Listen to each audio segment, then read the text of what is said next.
Hello everyone, this is AJR, and this is our most requested live Ask Anything chat. Our single is called Bang. I want to thank Romeo and iHeart for having us.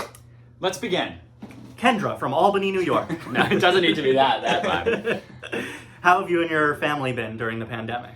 We've been okay. We've been apart for a lot, and now we're actually all together. We moved into this house in Long Island together just so we could be all together with our dog, and now we're doing very well, spending a lot of time together, writing a lot of songs, so it's good. What if the whole time it's just, yes, like Mike was asking from Monsters Inc. Yeah, so the family's doing good. Let's see how the Ask Anything thing turned out. Yeah, can't wait to see Ryan in this Ask Anything chat.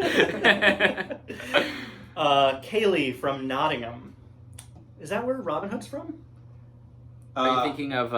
Yeah, Nottingham. Yeah, right? Yeah. Yep. Okay, next question. Kaylee from Nottingham wants to know, what age were you that you remember standing out as a major turning point in your life? Oh, wow. Well, that's a big question. I think we were just talking about this. We were talking about like the three major moments in our career, at least, and they're all tied to artists. So first, Sia discovered us. Then I was age. I guess whose age do you want to do? You. Right? Didn't you ask for certain ages? Yeah. Yeah. So I think I was 15. Okay, yeah. So you were 15 when Sia discovered us. Then I'm Ready was like a platinum record, and then we kind of had like a lull in the band. And the person that saved us from the lull was Ingrid Michaelson. I was 19, I believe. You were 19. Yeah. She took us on tour, and at that moment, then we started being able to like garner a live fan base. And then the third celebrity that really like kind of not rescued us, but like put us on our path was Rivers Cuomo, who I think it was 20 maybe. 20 with Sober Up. Yeah, I think. Yeah, if you're 22 now, 21. Yeah, I think so. No, you're 22. Yeah. Yeah. And it was kind of this serendipitous thing. He followed us on Twitter, and then we ended up talking to him, and he then featured on Sober Up, which introduced us to the alternative world and kind of totally changed the direction of who our fans were. And it's funny, like AJR's music never really changed along the way. We were always kind of this, but we discovered, these are the kind of people that like our music. So yeah, those were three major moments. Bethany from Abbotsford, British Columbia. What is the most common mess up during a show?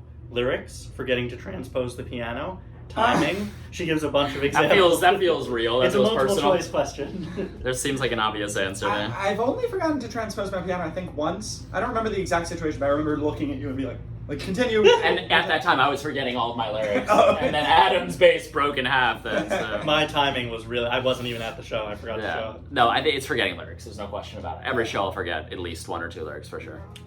Noah from Brooklyn wants to know, what are our most used apps? As in appetizers.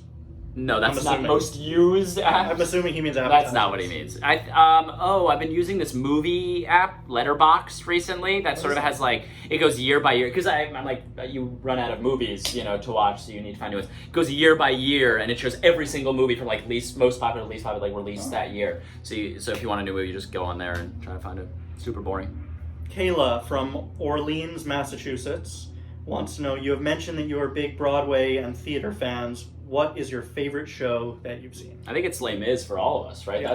That's the one that we really connected with when we were young. Yeah. Ryan has a very much Jean Valjean story. Adam is Javert, and Obviously. I'm Gavroche, and all the other light fun characters that you kind of look forward to seeing. Master of the house. Yeah. The owner of the brothel. That's his me. wife. And his wife. Yeah. Caitlin from Kokomo, Indiana wants to know, in regards to Jack and Ryan's synesthesia, is there a song that they disagree with colors, or are the colors they see always the same? Literally, we match up the exact same. Ryan is so right. It's really it's cute. The Jack. Ryan is so possessive of that. I suffer from an actual disorder, synesthesia, and Jack. What do you think synesthesia is? That you suffer from? It's a part of me now, and I've accepted it. Well, how do you suffer from it? So many colors and sounds. I can't unsee it. Yeah. I missed the rest of the question because I was so annoyed that she said that Jack had it too. Right. What are you talking about? Me and you're literally, it lines up for every single song. I absolutely. Now think back. I say "Weak is Purple" and then 1 second after go, yeah, "Weak is Purple." Literally not what happened. I don't know where is this. You've known that we both had it for the last year. What was the question? Even though you didn't hear it, you actually answered the question. I'm not kidding. Is there a song that you disagree with colors, or are the colors they see always the same? It's 100% of the time. It really is. Yeah. Let's see. Morgan from Indian Trail, North Carolina. Will Jack ever crowd surf again? My friend wants to see him do it again.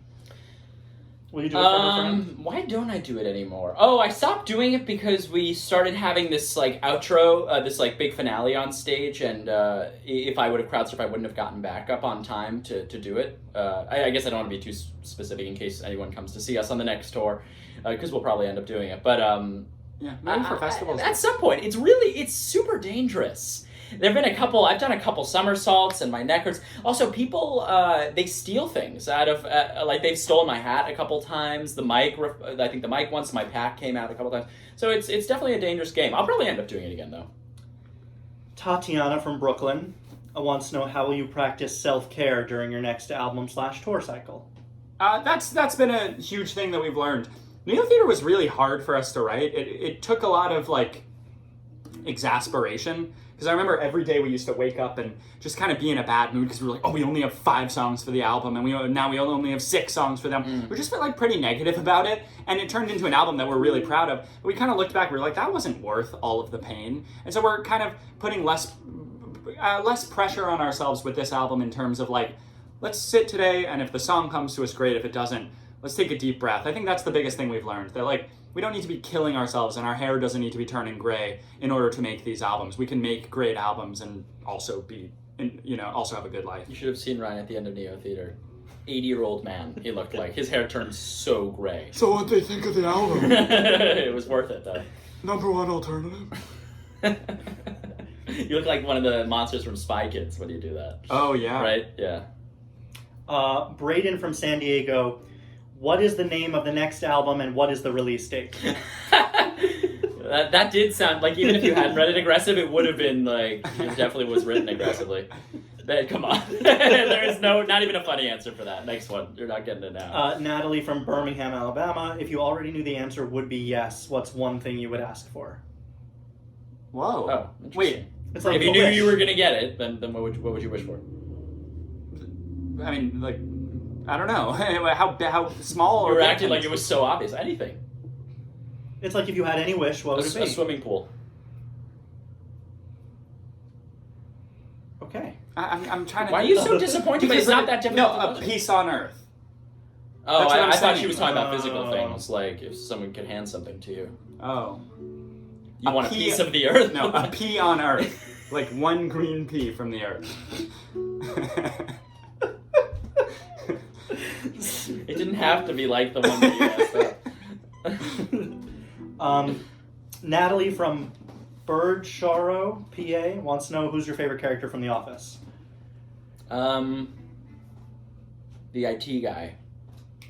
Because there's like a weird thing where he plays multiple characters. Oh, that's So, right. He like, plays Pam's art. Yeah, or the guy that was at the booth. Yeah. I think the gym replacement in that episode, Which where the Asian The Asian guy? Yeah. I liked Ryan's friend from New York, who has a really bad drug addiction. Oh, Troy. Yeah. I think that's his name. Yeah. Kendall from Brewster, Massachusetts. I'll read the whole thing. I have 2 questions. I know, kind of breaking the rules, so you only have to answer one. What is your favorite place that you guys have visited on tour, both inside of the U.S. and outside of the U.S.? Also, what are your favorite foods? Lots of questions. Inside the U.S., it's different. There's could be favorite place, favorite city to walk around, favorite crowd to perform to. New Orleans is always really fun. That's a really exciting city to be in. We really like San Francisco, Boise. Okay. I loved Boise. This is such a boring answer. For you. No, but favorite foods too. We just had it, Chipotle. I love Chipotle. I love cup of noodles. I just kicked my addiction. Did I tell you that I bought like 10 cup of noodles to have in the apartment, and then I ate one day, and I was like, I feel awful. And then I went to the closet and I just put them all in the trash and threw them out. I was just like, yeah. That's great. It was a waste of $3.50 to bought me like 20 cup of noodles. This is the last question. Josh from Boston wants to know, are any of the brothers good at accents? If so, proceed. I can do this one. You ever heard this one? He's a pirate.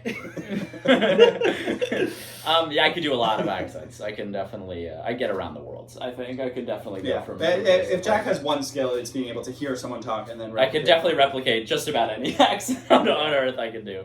I'm not sure how many you want to do on here. I'm sure I don't want to do any. I could probably do each. I could probably do. You know how Fred Armisen does each state? I think I could do each state. You think so? Too. Yeah, I could probably do. Florida. Oh, the Panhandle. Oh yeah. I mean, but that's just because Dane is from Florida, our crew guy. So yeah, so I'm Keep the terms wide. Keep them wide. Open it right open. Yeah, that's Florida. Okay, that's Minnesota. all. Oh yeah, Minnesota. Yeah. Oh, that's good. Yeah. From Fargo. Fargo. Yeah, well, that's up in North Dakota. That's, you get a little higher. Oh, yeah. Minnesota is a little bit like smallmouth. And oh yeah, Fargo. That's further up towards Canada. See? So there you go. Thank you guys. Thanks. Signing off. Romeo, iHeart, Most Requested Live. Thank you.